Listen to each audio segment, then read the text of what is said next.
Tuhan sertamu. dan sertamu juga. Inilah Injil Yesus Kristus menurut Santo Yohanes. Dimuliakanlah Tuhan. Setelah Yesus yang bangkit berkata kepada Petrus, "Ikutlah aku," Petrus berpaling dan melihat bahwa murid yang dikasihi Yesus sedang mengikuti mereka, yaitu murid yang pada waktu mereka sedang makan bersama duduk dekat Yesus. Dia inilah yang berkata, "Tuhan, siapakah dia yang akan menyerahkan Engkau?" Ketika Petrus melihat murid itu, ia berkata kepada Yesus, "Tuhan, apakah yang akan terjadi dengan dia ini?" Jawab Yesus, "Jikalau aku menghendaki supaya ia tinggal hidup sampai aku datang, itu bukan urusanmu. Tetapi engkau, ikutlah aku." Maka tersebarlah kabar di antara saudara-saudara itu bahwa murid itu tidak akan mati.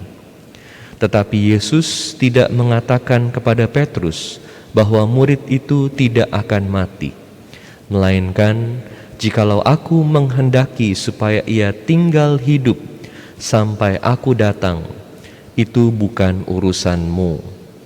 Dialah murid yang memberikan kesaksian tentang semuanya ini dan yang telah menuliskannya.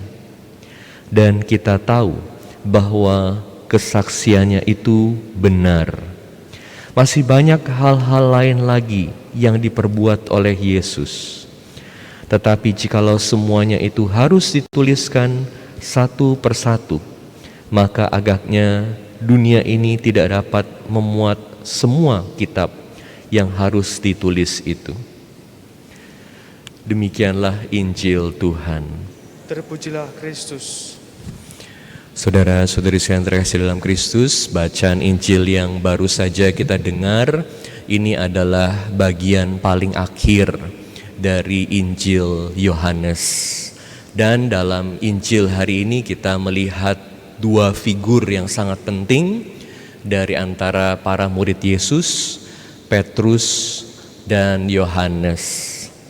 Kita tahu bagaimana Petrus hidupnya berakhir dengan disalibkan terbalik. Dan ini baru saja kita dengar bagaimana hal ini dinyatakan kepada Petrus dalam Injil kemarin. Hari ini, sambungan dari kemarin, Yesus meminta Petrus untuk mengikuti Dia. "Ikutilah aku." Dan kita juga dengar bagaimana apa yang terjadi dengan Yohanes. Di sini kita diingatkan dengan Injil hari ini sebagai orang-orang yang mengikuti Kristus. Hidup kita ini terdiri dari mengikuti Kristus dan mewartakan Kristus. Tapi intinya adalah sama dengan Petrus, kita harus juga mengalami kematian dari diri sendiri, penyangkalan diri. Menjadi martir bukan hanya untuk Petrus, tapi untuk kita semua. Hari demi hari kita harus mati dari berbagai keinginan duniawi kita, keinginan kita yang egois untuk bisa ikut Kristus. Ini juga benar untuk pewartaan akan Kristus. Bukan berarti kalau Yohanes ini tidak disalibkan, bahwa dia tidak mengorbankan diri, tidak mati dari berbagai keinginan, keegoisan pribadi. Justru Yohanes punya panggilan yang luar biasa indah, yang sangat berguna buat kita semua, yaitu mengalami Yesus dan menjadi saksi Yesus. Ingat, untuk bisa mengalami Yesus dan menjadi saksi Yesus, kita tidak bisa terus hidup dalam keegoisan, terus hidup dalam dosa. Untuk bisa mengalami Yesus, mengerti misteri Allah, kita perlu semakin hari semakin memurnikan diri. Yohanes punya panggilan yang sangat unik, menuliskan Injil Yohanes yang sulit untuk dimengerti, tetapi sangat dalam dan menyingkapkan misteri ilahi. Kenapa Yohanes dipilih? Karena Yohanes adalah murid yang hidup dengan penuh kasih.